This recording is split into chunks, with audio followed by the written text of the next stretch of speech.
There's no telling who you'll meet in Zombieland, no specific criteria to the kind of person that comes down, other than money and need, and oftentimes the money part is unrealized. When the money isn't there, those are the easiest ones to identify.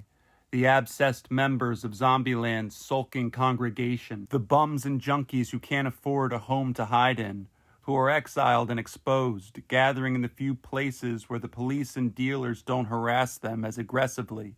A place like the ramp at Kensington and Allegheny, where users intermingle and the depths of addiction vary, where a functioning addict enjoys a brief moment unmasked and understood before returning to the real world and its dishonesty, a world you once belonged to, still filled with heartbreak and possibility, and the devastation that thought inspires rises through the hollowness. But you're here now, and to indulge in self-pity would be like avoiding responsibility. You've never been innocent. Never felt like a victim.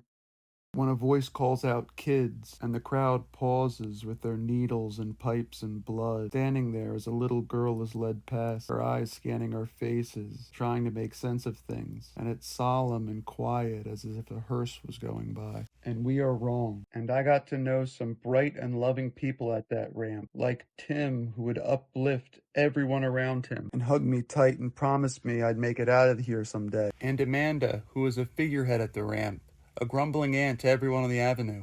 When she'd nod, her hair fell forward like a sleeve of gold bangles. Tyler loved cooking. He let me stay at his apartment before.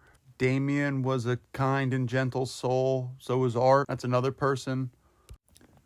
There's many more, but I wanted to mention these people specifically because they are no longer here.